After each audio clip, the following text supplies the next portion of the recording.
नमस्कार, आप देख रहे हैं 9 की खबर और आपके साथ मैं हूं विवेक। मुंगेर हिंसा मामले की जांच जारी है और अब तक 16 प्राथमिकी दर्ज हो चुकी है। 6 पुलिसकर्मी समेत 150 लोगों को नामजद अभियुक्त बनाया गया है। 16 एफआईआर। मुंगेर हिंसा में अब तक बड़ी खबर, 6 पुलिसकर्मी समेत 150 नामजद बनाए गए हैं और मूर्ति विसर्जन के दिन वारदात को लेकर 7 एफआईआर दर्ज कराई गई है, जबकि 29 अक्टूबर को ही अगजनी मामले में, बवाल मामले में 9 प्राथमिकी दर्ज की गई।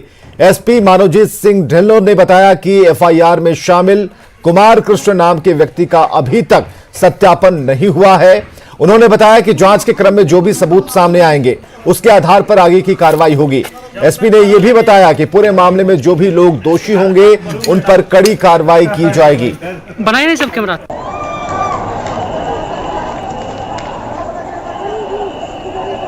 तो 26 अक्टूबर 2020 की यह घटना, रात के 11:45 की तस्वीर जो हम आपको दिखा रहे हैं, और इसी मामले में 16 एफआईआर दर्ज किए गए हैं। 6 पुलिसकर्मी और उनके साथ 150 लोगों को नामजद बनाया गया है।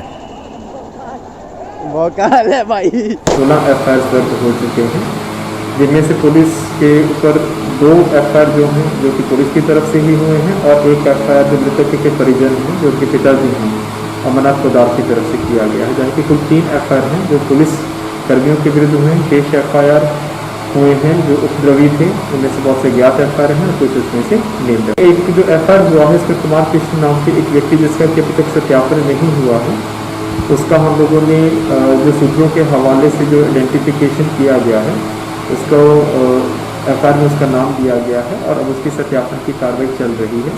और हमारे साथ हमारे सहयोगी अरुण शर्मा है फोन लाइन पर। अरुण, जो जानकारियां मिल पा रही हैं अभी तक की सबसे बड़ी कार्रवाई इस मामले में? बिल्कुल, अभी तक का जो एक्शन लिया गया है सबसे बड़ा एक्शन लिया गया है।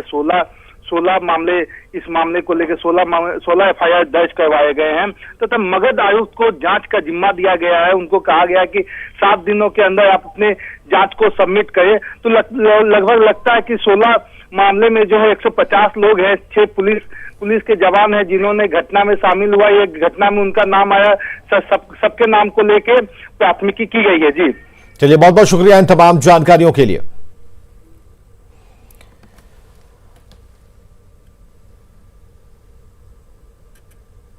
चलिए, तो 6 पुलिसकर्मी समेत 150 लोग नामजद किए गए हैं इस घटना पर। मुंगेर से जो तस्वीरें थी, हो हंगामे की, अगजनी की, पत्थरबाजी की, और उस जुड़ी हुई तस्वीर के साथ लगातार ये अपडेट भी कि अब तक मुंगेर कांड में क्या क्या हुआ, एक एक कर सारी चीजें हम आपको बता रहे हैं।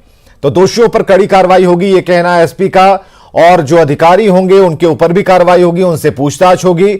हालांकि अभी तक जो एक्शन लिया गया है उसमें 150 नामजद और 6 पुलिसकर्मी हैं जिनके ऊपर एक्शन लिया जाना है, और इस कांड से जुड़े हुए कुछ और भी लोग हैं जिनकी तलाश पुलिस को है।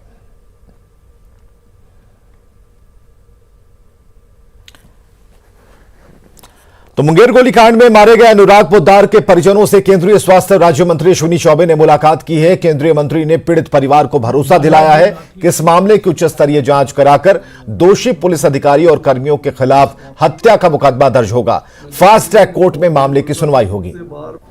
और जो यहाँ का जो पूरी घटना का जांच, ये उच्च स्तरीय जांच होकर के, और जो भी पुलिस प्रशासन के जो भी दोषी व्यक्ति हैं, चाहे ऊपर का हो चाहे नीचे का हो, कोई भी पदाधिकारी, उनको फास्ट ट्रैक गठन करके और उस पर हत्या का मुकदमा भी आवश्यक होगा तो चलाया जाएगा और ऐसे लोगों पर कठोर कार्रवाई होगी।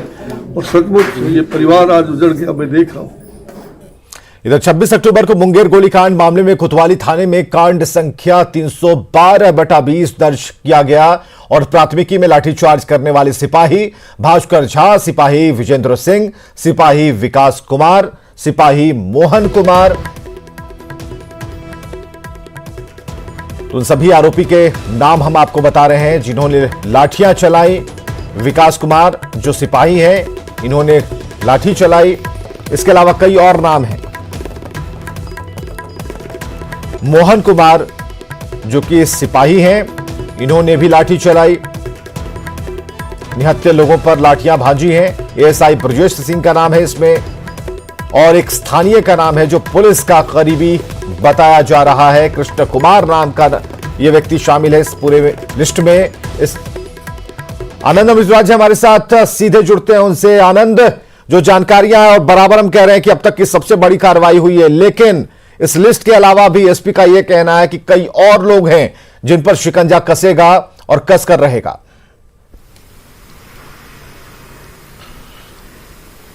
देखिए, निश्चित तौर पे साफ है कि जो मुंगेर में जो घटना घटी है उसको लेकर सरकार की काफी फजीहत हुई थी और विपक्ष को इस बहाने बड़ा मौका मिला था सरकार पे हमला बोलने का। अब इस पूरे मामले पर जांच की प्रक्रिया काफी तेज हो गई है और दावा किया जा रहा है मुंगेर के जिला प्रशासन की तरफ से जो भी इस पे दोषी होंगे उन्हें बख्शा नहीं जाएगा और जो नए एसपी और डीएम गए हैं वो भी पूरी सघनता से जांच कर रहे हैं। और जाहिर सी बात है पुलिस की कोशिश है कि जल्द से जल्द इस पूरे मामले की सच्चाई जनता के सामने आ सके, क्योंकि ना फिर माहौल को शांत करना है बल्कि जो आरोप लगे हैं पुलिस पर उसको भी धोना है। तो जाहिर सी बात है पुलिस की पूरी कोशिश है कि जल्द से जल्द इस पूरे मामले की सच्चाई सामने आए और जो जांच रिपोर्ट फाइनल स्टेज में कभी भी रिपोर्ट आ सकता है और उसके बाद इसमें जो दोषी होंगे, असली जो दोषी है उनको सजा मिलेगी, ऐसा दावा किया जा रहा है। और जाहिर सी बात है पूरी कोशिश है जिला प्रशासन की और मुंगेर प्रशासन की कि जल्द से जल्द इस पूरे मामले की सच्चाई सामने आ सके। और सबसे बड़ी बात है कि इस पूरे मामले पर जांच काफी फूक फूक कर किया जा रहा है और सच्चाई सामने आए ये पूरी कोशिश की जा रही है, क्योंकि इस पूरे मामले पर चुनाव आयोग काफी सख्त है। चुनाव आयोग ने भी कार्रवाई करते हुए मुंगेर के एसपी और डीएम को वहां से हटाया था और नए डीएम और एसपी की बहाली की गई थी। तो आप समझ सकते हैं कि इस पूरे मामले को लेकर चुनाव आयोग का भी नजर टिका हुआ है और साथ में बिहार के जो सियासी हलके हैं उसमें भी इस पूरे मामले पर नजर रखी जा रही है। और सत्ता पक्ष पर इस बहाने जो हमला बोला गया था विपक्ष का, वो कहीं ना कहीं सत्ता पक्ष बैकफुट पर दिख रहा था। तो अब इस पूरे मामले पर क्या कुछ जल्द से जल्द रिपोर्ट आता है ये देखना भी दिलचस्प होगा। चलिए, बहुत बहुत शुक्रिया हमसे बातचीत के लिए, तमाम जानकारियों के लिए। तो शिकंजा कसता जा रहा है और 6 पुलिसकर्मी समेत 150 लोग नामजद किए गए हैं। दोषियों पर कड़ी कार्रवाई की बात एसपी ने कही है और इस गोली कांड के जो आरोपी हैं उनके नाम हम आपको दिखा रहे हैं, जिन्होंने निहत्थे लोगों पर लाठियां बरसाई हैं। तो कई सिपाही हैं जिनके नाम इस लिस्ट में है। विजेंद्र सिंह जो कि सिपाही हैं, इन्होंने निहत्थों पर लाठी बरसाई। विकास कुमार हैं जो कि सिपाही हैं, इन्होंने लाठी बरसाई। कई आरोपी हैं। मोहन कुमार जो कि सिपाही हैं, इन्होंने इस गोलीकांड के दौरान लाठी बरसाई। और ये कुछ जो लिस्ट है, जो नाम आ रहे हैं, उन्हें हम आप तक बता रहे हैं। मुंगेर कांड में अब तक क्या हुआ ये भी हम आपको बता रहे हैं कि मूर्ति विसर्जन के दौरान किसी बात को लेकर हंगामा हुआ और 9 लोगों पर सबसे पहले प्राथमिकी दर्ज होती है। इसके बाद 6 पुलिसकर्मी समेत 150 लोगों पर नामजद प्राथमिकी। मूर्ति विसर्जन के दिन वारदात को लेकर 7 एफआईआर किए गए। तो ऐसे ऐसे घटनाएं बढ़ती रहीं।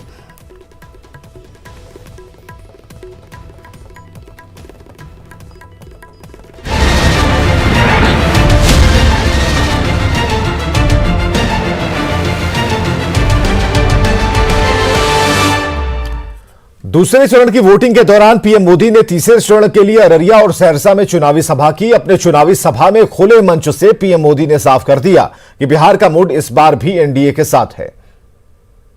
बिहार की जनता ने डंके की चोट पर बिहार में फिर एक बार एनडीए की सरकार बनने जा रही है।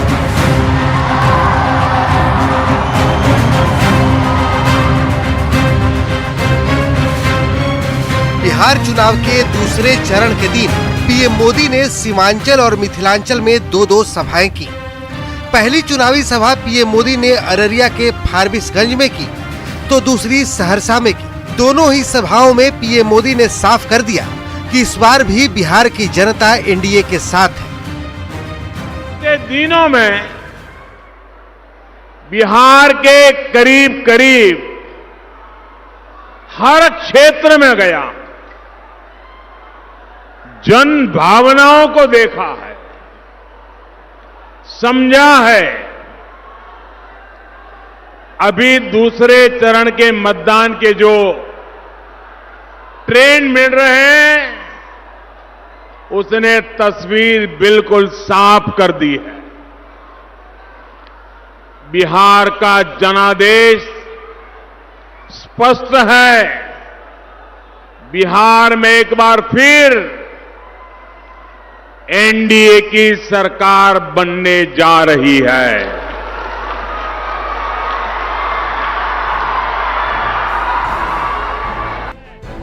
सहरसा की धरती से पीएम मोदी ने एक बार फिर महागठबंधन के डबल युवराजों को निशाने पर लिया और कहा कि बिहार में जंगल राज लाने वालों के साथियों को भारत माता से दिक्कत है। हमारा देश, हमारी भारत माता, लेकिन ऐसे भी लोग हमारे सामने हैं जो भारत मां की जय बोलने से इनको बुखार आ जाता है। सोचिए, छठी मैया को पूजने वाली इस धरती पर जंगल राज के साथी चाहते हैं कि भारत मां की जय के नारे ना लगे। वो चाहते हैं आप जय श्री राम भी ना बोले। बिहार के चुनाव प्रचार में मां भारती का जयकारा करना इन लोगों को रास नहीं आ रहा। सोचिए, बिहार में जंगल राज लाने वालों के साथियों को भारत माता से दिक्कत है। कभी एक टोली कहती है कि भारत माता की जय के नारे मत लगाओ, कभी दूसरी टोली को भारत माता की जय से सिरदर्द होने लगता है। 2 चरण के चुनाव हो चुके हैं, बस एक चरण बाकी है। डबल इंजन की सरकार की उपलब्धियों के साथ साथ पीएम मोदी ने एक कहावत के जरिए बड़े बड़े चुनावी वादे करने वालों पर करारा प्रहार किया। एक कहावत है और बड़ी सटीक कहावत है। बिहार की उस कहावत में कहा है, सब कुछ खैनी, सब कुछ खैनी, दूगो भुजाना चबैनी। यानी भर पेट भोजन करने के बाद भी खाने वाले की नजर अब भुजा पर है। यही इनकी सोच है। नरेंद्र मोदी ने सहरसा की सभा में लालू राबड़ी के उन 15 सालों की याद भी दिलाई, लेकिन इस बार अंदाज थोड़ा अलग था। गरीबों की पार्टी बताने वाली आरजेडी पर सीधा सीधा प्रहार था। जंगल राज के उस दौर में मतदान के दिन गरीबों को घर से नहीं निकलने दिया जाता था। बूथ के बूथ लूट लिए जाते थे। ऐसे लोग बिहार को फिर पुराने दौर में ले जाना चाहते हैं।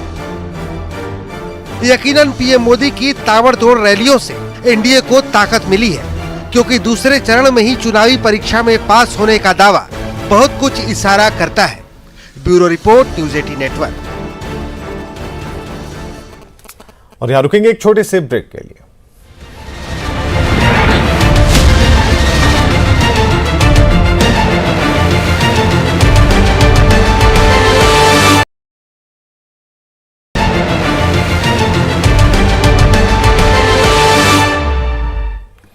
चलिए खबरों में आगे बढ़ते हैं। लोकतंत्र के महापर्व में एक बार फिर न्यूज 18 का जलवा देखने को मिला। तमाम जगहों पर सरकारी दफ्तरों में अधिकारी और कर्मचारी आपका पसंदीदा चैनल ही देखते नजर आए।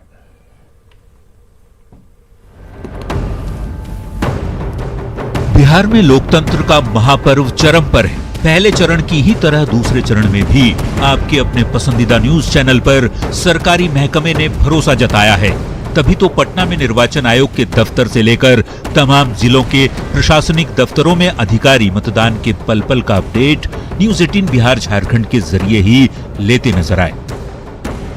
इस वक्त हम जिला निर्वाचन पदाधिकारी के नेतृत्व में जो नियंत्रण कक्ष बनाया गया है वहां पर मौजूद है। और देखिए ये तस्वीर यहाँ पर किस कदर जो उनके सबॉर्डिनेट्स हैं उनकी मदद से वो पल पल की जानकारी ले रहे हैं, जो इन्फॉर्मेशन वो कलेक्ट कर रहे हैं। और एक सुखद तस्वीर ये है कि न्यूज़ 18 के माध्यम से जो इन्फॉर्मेशन है वो कलेक्ट किया जा रहा है। तो निर्वाचन आयोग का दफ्तर हो या जिला प्रशासन का कार्यालय, कंट्रोल रूम में न्यूज 18 का ही जलवा देखने को मिला।